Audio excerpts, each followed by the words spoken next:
Hey guys, welcome back to the channel.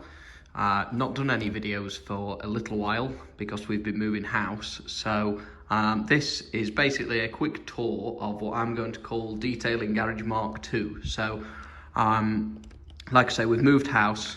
The new garage is a lot bigger. This garage is roughly 15 feet wide by about 18 feet long, so you can comfortably get a car in and get out without smashing the door on the wall. So I thought I'd film this video because I've more or less got the garage sorted now, so just to give anybody who's interested maybe a bit of inspiration for your own setup, and then perhaps I'll have a few questions as we go along as well. So we'll start in the corner closest to the door. So this is where I keep all of my towels and wash mitts, etc. Just some cheap Wilko type drawers. They need folding a little bit neater, but you get the idea. So I like to have them close to the door, so when I want to swap towels, they're quickly accessible. Retractable power lead, so just saves getting cables messy. You can pull this out from Amazon, and then obviously it kind of neatly folds itself away, neatly-ish anyway. Down here we've got the wheel bucket, which has got all of my, some of my wheel brushes, wheel arch brush or fender brush if you're American, wheel woolies, which are kind of ready for replacing now really. I might just keep these for cars that are sort of not that clean to begin with. We've got the Tough Shine tyre brush, and then we've got the two Maguire's buckets, because I like to use the 3 bucket method. Some people go with 2 buckets, but I prefer to use 3. So we've got the 2 Maguire's buckets. The wash bucket always lives inside the rinse bucket, not the other way around, with the grip guards at the bottom. When I've finished doing a car, I tend to throw all of the mucky towels in the bucket ready for wash, so that's why they're in there. Then we've got the pressure washer, which is the Karcher K4. I know Karcher gets a lot of stick because people say that the motors burn out and they're not very good and all that kind of stuff. I've never had a problem with this one, if I'm completely honest, and I wouldn't put people off getting a Karcher. I think it's great, to be honest. I seem to remember when I bought the K4 that it had some kind of water-cooled motor or something, which did make it a little bit more resilient than some of the older models. The one criticism I have is, and if anybody can offer any advice on this, it'd be much appreciated, I cannot find a way of neatly rolling the hose. So I bought a longer hose because the one that came with it wasn't very good. But I just can't find any mechanism to put the hose any neater than I have. So I've also replaced the lance with a quick release gun, because the lance that comes with the Karcher is absolutely terrible. I would say borderline unusable. So I've got this in here with the white nozzle, which is as much power as you'll need for washing a car. Behind there, this is where I keep the snow foam lance. So this is again with the quick release attachment. It's just, I think it's a Clean Your Car own brand snow foam bottle. I need to get this replaced, to be honest. There's nothing wrong with it, but it falls over. It will not stay stood up, so I want to get one of the ones that are more of a cone shape. Kneeling pad, just to save from ruining your knees when you're washing wheels. And then if we move towards the back, we've got the, I'll just move this tripod out of the way so I don't trip up. We've got the Sgs Toolbox. Again, these get a little bit of stick online, to be honest, for the quality, but I've found it to be second to none. I really like the wooden worktop. All of the drawers have got really smooth bearings. You've got the gas struts on the top cabinets, which are, again, really smooth. So this part of the unit, all of the drawers I've just filled with tools, sockets, screwdrivers, pliers, all that kind of stuff, just to keep them away. The right-hand cabinet, which is part of the same set, is where I keep most of my detailing stuff. You can see there's a little bit of overspill on the top there. So if we have a look what we've got in here. On the bottom shelf, this is where I keep the Bissell Spot Clean Pro. Good for, as the name would suggest, spot cleaning seats, that kind of stuff. I've then recently bought some attachments that go on the end of your drill for cleaning upholstery. These are much better than using the standard attachment on the Bissell. So you can obviously spray your carpet cleaner, give them a blast with this, and then obviously suck what's left up with the Bissell. Good value little machine, I think, to be honest. No real criticisms. On the next shelf, we've got the sort of machine polishing shelf. So this is another area where there's going to shortly be an upgrade. So we've got the DAS 6 Pro, again from Clean Your Car, and the Shine Mate Mini. So I'm going to replace these, and I'm probably going to replace the compounds as well, and just go for a full Rupes system. So Rupes pads, compound, etc. So we've got the compounds and the polishing related fluids at the back that I've been using. The Auto Finesse ones at the back, a little bit dated now because they're a 3-step system, and to be honest, most people are already going 1 or 2 stages nowadays, not really 3. What I would recommend if you're just getting into machine polishing is this, which is Scholl S20 1-step compound. Really good. Can deal with some pretty hefty scratches, and I'll show you in a second what pad I would pair this with. Good value, low dust, easy to buff off. That's what I would go with, to be honest, if you're just starting, not these 3-step systems. We've then got bug remover, because I couldn't find anywhere else to put it. It doesn't really fit on this shelf, but that's where it is. Backing plates, pads and associated tools, pad brush. Probably need to get a new one just for cleaning the pad out. We've got tape, taping off plastic trim, because you don't want to be getting polish and compound on the plastic. Next shelf, we've got odds and sods really. We've got funnel, always useful for filling up snow foam bottles, etc. The other attachments for the gun for the jet wash, nitrile gloves, some measuring jugs. We've got a paint depth gauge at the back, which I might do a separate review on. Some smaller bottles, ceramic coatings, etc. Some glass protector or glass sealant. Recommend both of these, to be honest. The anti-fog from Rain-X, I got this from Halfords. Very good, I would say, for stopping the inside of your windows steaming up. Easy to apply, seems to last quite a while, and you'd get quite a few applications out of one bottle.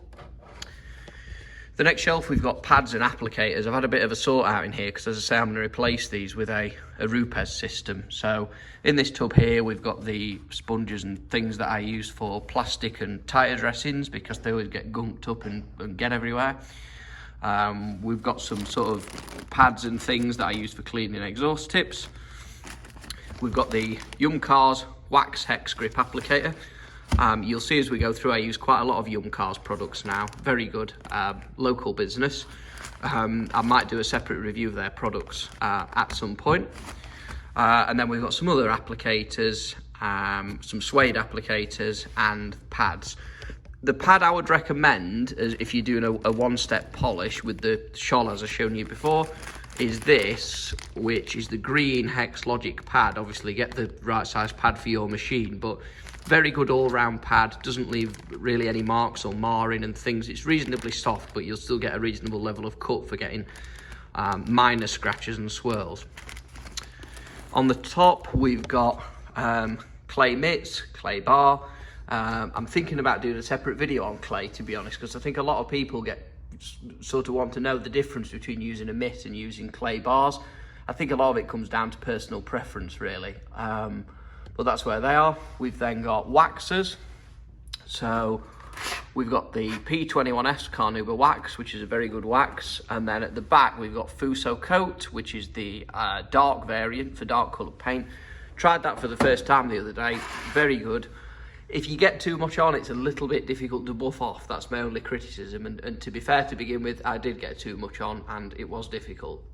We've then got some Autoglym products. The one I use the most, bumper and trim gel. I think that's one of the better bumper and trim gels that you can get. Seems to last a while, good water repellency, brings your exterior plastics back to life. We've then got the Tough Shine tyre cleaner and the tyre clear coat. This stuff is, the idea is you only have to apply it once and it's permanent to keep your tyres shiny. I've used it once and it is very good. The problem with it is it's very, very time consuming because the tyre has got to be perfectly clean beforehand. So it's a kind of wheels off job and you're going to have to clean every tyre probably 5 or 6 times until this stuff, the tyre cleaner, starts running off clear rather than dirty. On the top, we've got Gold Class shampoo, which I don't really rate, to be honest. I'm just trying to use it up now so I can throw the bottle away. Surfex HD, very good degreaser.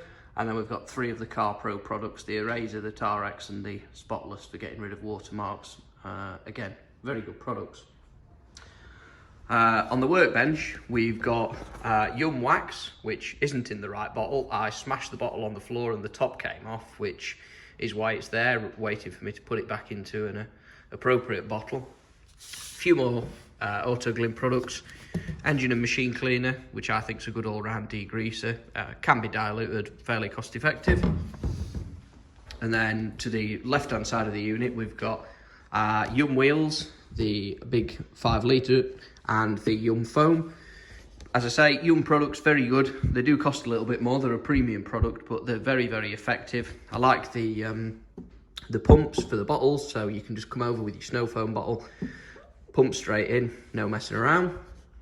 Behind there, we've got some Clean Your Car own brand snow foam and some Auto Finesse citrus pre-cleaner. Trolley jack on the floor. Again, something that doesn't seem to really fit anywhere, to be honest. So if anybody's got a good idea of how to store a very heavy trolley jack, I think this is the Halford's advanced one, then yeah, please let me know. Frustratingly, it doesn't quite fit underneath the unit completely, which is a bit annoying because it's stuck out like that and I've got nowhere else to put it. Hoover, or vacuum, is the Titan from Screwfix. Very cheap vacuum. If you're just starting out, to be honest, it's got all the power you'll ever need. The nozzle's a bit annoying. The attachments aren't as soft as you would perhaps like. But other than that, if you're just getting started, it's actually a pretty good machine, and I've had it for probably 2 years and I've never yet had to empty it. You can suck water up with it as well. Again, it's due for replacement, really. I'm going to probably swap for a Henry Charles and a Henry George, so one dry Hoover, one wet Hoover. If anybody's got any feedback on either of those machines, please let me know. We've got a TV bracket, because there is shortly going to be a TV on the wall here. The handle for the jack, and we've got like an LED light, so the same as the ones on the ceiling, but I've put a 3-pin plug on the end of it. In the absence of having any proper detailing lights, which again, I'm going to get the Scan Grip ones shortly, I think. I just use that. It's good enough for now. And then up here in these 3 cabinets, where I keep most of the products that I'm using most often. So you'll see I've gone a little bit crazy in this far left one. We seem to have a lot of Yum interior cleaner. They changed the fragrance basically, and I asked if they'd got any of the old fragrance left because I preferred it, and I got these effectively at half price, so I bought them all. In the next cabinet along, we've got more Yum products. We've got the snow foam, which is the same as the 5 litre one on the unit. We've got the Yum Dress for tyres, Yum Glass cleaner, Yum Glass Plus, which is a glass sealer. We've got their detailing spray, their wheel cleaner, and their Yum Wash. All pH neutral products, all very easy to use. I would rate them all very highly. If I had to rate one product better than the other, I would probably say their best product is the detailing spray. It's very flexible, can be used as a clay bar lubricant, temporary sealant, sort of a waterless wash if you're just trying to get a bit of dust off the car. Very good product. And then in the last cupboard, we've got P&S Speedmaker, which I've done a previous video on, which was my favourite detailing spray before I discovered Yum Detailer. Very, very good product. Again, I would still recommend it. And then we've got some Maguire's products. We've got the Tyre Gel, their Ultimate Compound, which, to be fair, if you didn't want to get the Shaw S20 Black, you could use Ultimate Compound with a machine, and it can also be applied by hand. It's not going to remove loads of major scratches, but it will bring a bit of life back to the paint. And then we've got their Ultimate Liquid Wax.